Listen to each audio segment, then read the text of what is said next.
नमस्कार मित्रांनो, good morning. Time होतोय 7:33 आणि इथे आपण चालू करणार आहोत उबरला. ज्या एरियामध्ये आहे तिथे भयंकर सर्च दिसतोय, तर बघू आता कशा प्रकारच्या काय टिप्स लागतात. इन्सेंटिव्ह चेक केला मी, पण तेच एअरपोर्टचंच इन्सेंटिव्ह आणि त्याच्यासाठी आपण इंटरेस्टेड नाही आहे. हे बघा, सगळे एअरपोर्टचेच इन्सेंटिव्ह आहेत. अरे, उबर गो चालू करून ठेवलंय.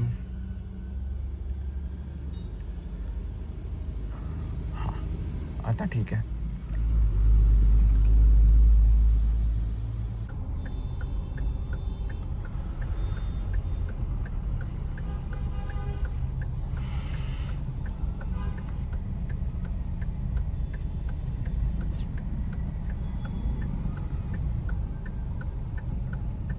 टेक्निकली मी जोगेश्वरी ईस्टला असायला पाहिजे होतो, पण मी आता कळंबोलीमध्ये आहे. तुम्हाला मी स्टोरी सांगतो की झालं काय. झालं असं की मानखूरमध्ये एंटर होताच जो फ्लायओव्हर आहे, एक राईट साईडला बीकेसीला जातं आणि लेफ्ट साईडला मानखूरवरून आपला कुर्ल्यावरून ते एअरपोर्ट वगैरे रूट कनेक्ट होतो. तर तिथे काय झालं की तिथे चढतानाच ट्रॅफिक होती आणि ती ट्रॅफिक इतकी जास्त खतरनाक होती की ती थांबलेली होती ट्रॅफिक. कस्टमरला पोचायचं होतं 10 वाजता, तिथे 9:30 वाजले तरी पण ती ट्रॅफिक काही हालतच नाही. नंतर मग त्यांनी काय केलं की त्यांनी लोकेशन चेंज केली. तो बोलत की अरे मित्रा, मला परत बोलते, मला जिथून पिकअप केलं ना तिथे सोड. मी त्याला सिम्पल बोललो की ठीक आहे, तिथे ड्रॉप ऑप्शन आहे, तो चेंज करा, मी तुम्हाला सोडतो. मग तो चेंज केला आणि मग मी जिथून कस्टमरला पिकअप केलं होतं मी त्याच लोकेशनवरती थांबलोय. आता मी तुम्हाला फेअर दाखवतो आणि तास दाखवतो आणि किलोमीटर पण दाखवतो. तुम्हीच मला सांगा की ही ट्रिप वर्थ इट होती का नव्हती. हे बघा, 58.29 किलोमीटर, 3 तास 32 मिनिटं, फेअर भेटलाय 1450 रुपये. तासाचे 500 रुपयाच्या हिशोबाप्रमाणे पकडले तर 3 तासाचे 1500 रुपये ठीक आहेत. अर्धा तास इकडे तिकडे आपण पकडून चालू शकतो. तर माझ्या हिशोबाप्रमाणे ते ठीक आहे, नॉट गुड नॉट बॅड. पण आता मी मुंबईमध्ये नाही जाणार. आपला पास पण आहे, तो आता एक्सपायर झालेला आहे, पण मी आता मुंबईमध्ये जाणार नाही. आता टाइम होतोय 1:50. 1449 रुपयाचं काम आपलं टोटल झालं होतं. कळंबोलीवरून बेलापूरची ट्रिप लागली, 201 रुपयाचा फेअर दिला. त्यानंतर बेलापूरवरून ठाणे पासपोर्ट ऑफिसची ट्रिप लागली, ती मग कंप्लीट केली. 28.15 किलोमीटरचे 374 रुपये दिले. हे 13 रुपये पर किलोमीटरच्या हिशोबाप्रमाणे ही ट्रिप आहे. बट विचार केला, जाऊ दे, आपला मीटरचं चालू ठेवायचा असेल तर आपल्याला ट्रिप कंप्लीट करावं लागणार. कारण मानखूरवाला जो रूट आहे ना, तो ट्रॅफिकवाला आहे, तर तिथे त्या साईडला मी जाणार नाही असं मी विचार करतोय. पण आता आपण आता लोकेशन चेंज केले, आपण आहे ठाण्यामध्ये. तर ठाण्यावरून नवी मुंबईची ट्रिप भेटत असेल तर ठीक आहे, अन्यथा मुंबईमध्ये जाऊ का नको अजून पण धाकधूक चालूच आहे. अडकलो गेलो नाही पाहिजे, प्रॉब्लेम होईल. मग असं होईल की माहीत असून सुद्धा पण तू गेला. पासपोर्ट ऑफिसच्या इथून आपल्याच एरियातली ट्रिप लागली आणि फेअर आय गेस 14.5 रुपये per kilometre something, I don't know, पण जाऊ दे चला. आणि कस्टमरचं नाव काय? राहुल ड्रायव्हर आणि राहुल कस्टमर. तर थोडेसे ते आम्ही पुढं होतो आणि ते पार्टी होते, परत विचार केला की नको, जाऊ दे, युटर्न मारूनच जाऊया, बरोबर नाही वाटत ते. हाय जागा तर ठीक आहे. 2510 रुपयाचं काम झालं आहे उबरमध्ये आणि मी घरच्या साईडला आहे. इथून माझं घर हार्डली 700-800 मीटरवरती असेल. 3:17 झालेत आणि मी जेवून घेतो. घरी आलो आहेस तर थोडंसं पेटपूजा, फिर काम दूजा. तर मित्रांनो, बॅक टू वर्क. मी तसा 4:10 लॉग इन झालेलो आणि एक कुठली तरी भलतीच, हे काय रे बाबा, ही अशी कशी लागते? ओके, माझ्या इथले ड्रॉप आहे, पण जो पिकअप लोकेशन आहे तो 5 किलोमीटरचा आहे. तर मित्रांनो मी 4:10 लॉग इन तर झालो, बट जे ट्रिप्स लागतात नाही. हा कसा गाडी चालवत असेल मित्रांनो, मी असतो तर मी नसतं असं करून ठेवलं. डायरेक्ट घुसलंय रॉड वगैरे काहीतरी, आणि ती पण नवीन मॉडेल आहे. सुझुकीला नवीन मॉडेल येऊन किती टाइम झालाय? हार्डली 1 वर्ष. पण तरी पण तशाच गाड्या चालवतात. अरे करा बाबा गाड्यांना काम बिम, असू दे त्याची इच्छा. पण लक्ष्मी मानतो आपण, आपल्या गाड्यांना काम केलं पाहिजे.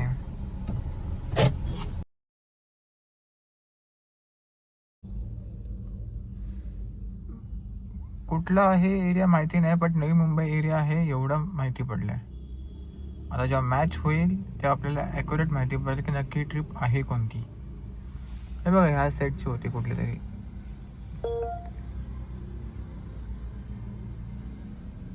तोळच्यावरूनच पिकअप आहे विजय बाबा. कुठे आहे?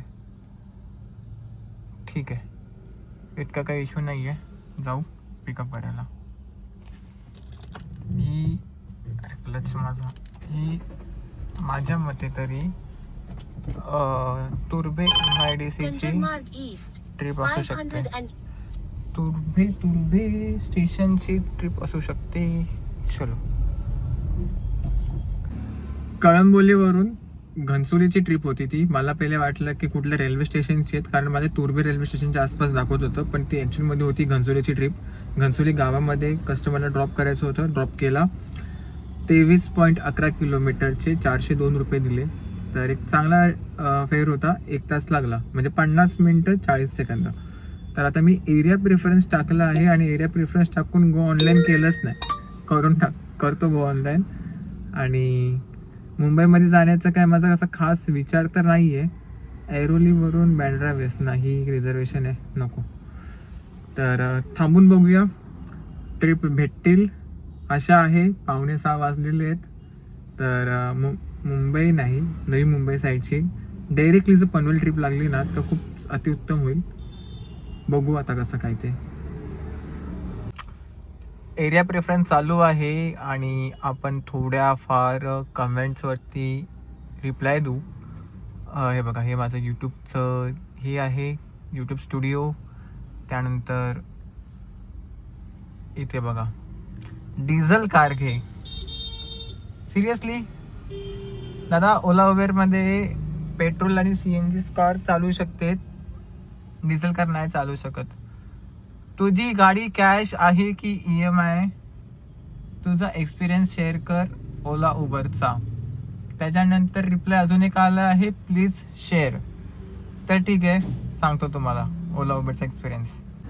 तर मित्रांनो, ओला उबेरमध्ये जर तुम्हाला यायचं असेल तर तुमचं पर्सनल लाईफ जी आहे, म्हणजे तुम्ही नॉर्मली आता जे पण काय तुम्ही काम करतात, नॉर्मली आपण 9 to 8 किंवा 9 to 9 मला जॉबच पकडा, ह्या लाईनमध्ये 12 तास 13 तास 14 तास द्यावे लागतील.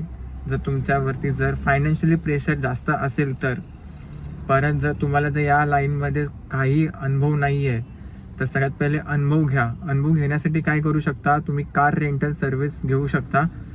गुगलवरती जाऊन सर्च कराल ना, car rental service in Mumbai, तर तुम्हाला 3-4 वेबसाईट येतील. तर त्यांचा कॉन्टॅक्ट नंबर आणि त्यांचा पूर्ण डिटेल्स तुम्हाला भेटून जाईल. तुम्ही त्यांच्याशी कॉन्टॅक्ट करा, गाडी घ्या, चालवा. मॅपपासून ॲप कसा यूज करतो त्याच्यापासून तुम्हाला सगळ्या गोष्टी 1 by 1 सगळ्या समजतील. आणि त्याच्यानंतर मग स्वतःची गाडी घेण्याचा प्रयत्न करा. कारण मी जी चुकी केली आहे ना, तर मी तेच सांगेन की माझ्यासारखी चुकी करू नका. कारण माझा बॅकग्राऊंड, माझा जो बॅकअप आहे तो खूप चांगला आहे, स्ट्रॉंग आहे, म्हणून मी मॅनेज करतो. पण प्रत्येकाचा असा असेल असं गरजेचं नाही आहे. तर ओला उबेरचा एक्सपिरियन्स जर बोलायला गेलात ना, तर याच्यामध्ये बिझनेस आहे जर डोका लावून काम केलं तर. अन्यथा तुम्ही फक्त कशाही कुठल्याही ट्रिप उचलताय, कधीही लॉग इन करताय, कधीही घरी येताय, जर असं केलं ना तर मग हा बिझनेस लॉसवाला बिझनेस आहे. सिम्पल आहे. आणि एवढंच बोलेन की जर व्यवस्थित जर केलात ना तर होऊ शकतो. सिच्युएशन थोडंसं असं आहे की क्रिटिकल आहे, रेट वगैरे खूप जास्त कमी आहे, पण तुम्ही मॅनेज करू शकता. हे सगळं तुमच्या हातात आहे. तर ते एक्सपिरियन्स घेण्यासाठी तुम्ही कार रेंटल सर्व्हिस घेऊ शकता. आणि बाकीचं माझं जर ओव्हरऑल एक्सपिरियन्स जर बघायला गेलं तर माझं तर ठीकच आहे. जे पण काय मी कमवतो ते मी तुम्हाला सगळ्यांना दाखवतो, तर तुम्हीच त्याच्यावरून जज करू शकता की माझा एक्सपिरियन्स ओव्हरऑल कसा आहे. बट मी बोलेन की ऑन अन ॲव्हरेज आहेत, न्यूट्रल आहेत, नाही खूपच जास्त हाय आहे नाही खूपच जास्त लो आहेत, एक डिसेंट आहेत, मीडियम आहेत आणि मी ओव्हरऑल सॅटिस्फाईड आहे. तर हे आहे. अजून पण काय असतील कमेंट्स तर मी किंवा तुमचे काही प्रश्न असतील तर मला विचारा तुम्ही. आपण एक दिवशी काय करू की प्रॉपर आपण एक व्हिडिओ बनवायचा प्रयत्न करू आणि आय होप की तुम्हाला त्याच्यावरून काही ना काहीतरी इन्फॉर्मेशन भेटेल. शुक्रवारची जी ही आहे व्हिडिओ टाकली मी 12 तासाची, त्याच्यावरती अजून एक कमेंट आहे, हे पैसे आपल्या खात्यात जमा होतात की ओलाच्या वॉलेटमध्ये. तर जेव्हा आपण ओलाच्या QR वरती जेव्हा पैसे घेतो ना तेव्हा तो वॉलेट आपल्या बँक अकाउंटला लिंक असतो. जेव्हा तुम्ही ओलाचा ID बनवता तेव्हा ती स्वतःचा बँक अकाउंट लिंक करायचा एक ऑप्शन असतो. तो तिथं लिंक केलात ना तर तुम्ही डायरेक्टली विड्रॉल पण करू शकता. आता मी तुम्हाला इथे थोडासा लाईव्हच दाखवतो. हे बघा, हा वॉलेटवाला सेक्शन आहे. इथे कॅश आउटचं बटन आहे. कॅश आउटवरती क्लिक केलं, मी स्वाईप जर केला ना तर हा कॅश आउट होऊन जाईल. पण इथं काय लिहिलं आहे, इन्स्टंट कॅश आउटसाठी हा ₹2 चार्ज करणार. पण मी विनाकारण ₹2 द्यायला तयार नाही आहेत, म्हणून मी नाही करणार. आणि जर हा वॉलेट बॅलन्स असंच राहिला ना तर दुसऱ्या दिवशी सकाळी 7 ते 9च्या मध्ये तुम्हाला हा वॉलेट बॅलन्स इझिली तुमच्या बँक अकाउंटमध्ये भेटतो. हे बघा, बँक अकाउंट नंबर इथे हे केलं आहे, हाईड करून ठेवलं आहे. त्याच्यानंतर अजून एक आहे, ओरा गाडी कशी आहे मी घेणार आहे. ओरा गाडीचं कसं आहे माहिती आहे का, ह्याचे पार्ट्स खूप जास्त महाग आहे, त्याची सर्व्हिसिंग कॉस्ट थोडीशी महाग आहे कम्पेअर टू सुझुकी. पण तुम्ही हिला व्यवस्थित प्रेमाने जर चालवलीत ना तर ही गाडी तुम्हाला कधीच इश्यू देणार नाही. छोट्या छोट्या गोष्टी खूप जास्त गरजेच्या आहेत, जसं की मेंटेनन्स झालं, सर्व्हिस झालं, जसं की माझा क्लचचा मध्ये प्रॉब्लेम निघतो आहे तर त्याच्या सोल्युशन जर प्रॉपर काढत गेलात ना तर ओरा गाडी चांगली आहे. ओरा काय कुठलीच गाडी चांगली आहे तसं बघायला गेलं तर. जर तुम्ही तिला टाईम टू टाईम मेंटेन करताय ना तर ती तुम्हाला कधी धोका देणार नाही. जर तिला मेंटेन जर नाही केलं तर मग ती ओरा असू दे किंवा सुझुकी असू दे, ती तुम्हाला धोका देणार म्हणजे देणार. तर थोड्याफार मी कमेंट्स ज्या आहेत त्या व्हिडिओमध्ये कव्हर अप केलेल्या आहेत. अजून पण काय असतील क्वेश्चन्स तर तुम्ही विचारू शकता आणि मी प्रयत्न करेन तुमच्या प्रश्नाचं उत्तर देण्यासाठी. एक PSV बॅचच्या बद्दल पण खूप सारे कमेंट्स आहेत. माझ्याकडे बॅच नाही आहे, माझ्याकडे डोमासाईल सर्टिफिकेट आहे, पण ती QR वाली डोमासाईल सर्टिफिकेट पाहिजे. म्हणजे जी आधीची डोमासाईल सर्टिफिकेट आहे ती व्हॅलिड आहे, पण आता जी डोमासाईल सर्टिफिकेटला जो QR जो आहे ना तो असणं गरजेचं आहे. म्हणून आपल्याला परत ती डोमासाईल सर्टिफिकेट काढावं लागणार आणि डोमासाईल सर्टिफिकेट काढल्यानंतर आपल्याला RTO मध्ये जाऊन आपल्याला बॅचसाठी अप्लाय करावं लागणार. बोलतात की TR लायसन्स पण लागणार आहेत, तर मला आयडिया नाही की किती पैसे चार्ज करणार आहेत, काय करणार आहेत. जेव्हा मी प्रॉपर प्रोसेस करेन ना तेव्हा मी तुम्हाला दाखवेन. ॲक्च्युअलमध्ये कसं आहे माहिती आहे का, एजंट लोक अशी आहेत ना की त्यांना पण ब्लेम करून काय उपयोग नाहीच आहे. कारण गव्हर्नमेंटची वेबसाईट एवढी थर्ड क्लास आहे की कधी चालू असते, कधी बंद असते, कधी एखादा व्यक्ती कोण काम करायला गेल्या मध्येच अडथळे येतात, प्रॉब्लेम येतात, माहिती नाहीत. बघा आजची तारीख काय आहे, 27 तारीख आहे. 28, 29, 30, 31 4 दिवसानंतर 1 तारीख येणार आहे पुढचा महिना. तर फाईन वगैरे कसं काय करणार आहेत, काय करणार आहेत जेन्युनली माहिती नाही आहेत. पण तुम्ही बिंदास गाडी चालवा, पकडलं गेलं तर आपण करू काहीतरी मॅनेज वगैरे, सांगता येईल की आम्ही प्रोसेस वगैरे केलं आहे. घाबरून गाडी चालवलात तर तुम्ही 100% पकडले जाणार. लक्षात ठेवा नेहमी गोष्ट. RTO वाल्यांना चान्स द्यायचाच नाही. सफेद शर्ट, काळी पॅन्ट पाहिजे ना, काळी पॅन्ट घाला, शूज घालतात घाला. तुम्ही तुमच्या व्यवस्थित लेन फॉलो करतायत, रूल फॉलो करतायत ना, तुम्हाला सहसा नाही पकडणार. जर पकडलाच तर त्यांना सांगायचं की आम्ही प्रोसेसमध्ये टाकला आहे, 100-200 रुपये देऊन लफादफा करायचा. हाच एक ऑप्शन आहे, दुसरा काहीच ऑप्शन नाही आहे. आणि PSV बॅचच्या बद्दल मला अजून इन्फॉर्मेशन भेटली ना तर मी डेडिकेट व्हिडिओ पण बनवू शकतो. ते डिपेंड करतं. मलाच पहिले माहिती नाही तर मी तुम्हाला काय सांगू, असा मला विषय आहे सध्या. मित्रांनो, आता मी आहे सीवूड्समध्ये, सीवूड्स ग्रँड सेंटर मॉलच्या खूप जवळ. मला ही वाली ट्रिप भेटली कुठून, घनसोली. हे बघा, घनसोलीमधून ट्रिप भेटली. 12 किलोमीटरचे 349 रुपीज दिले.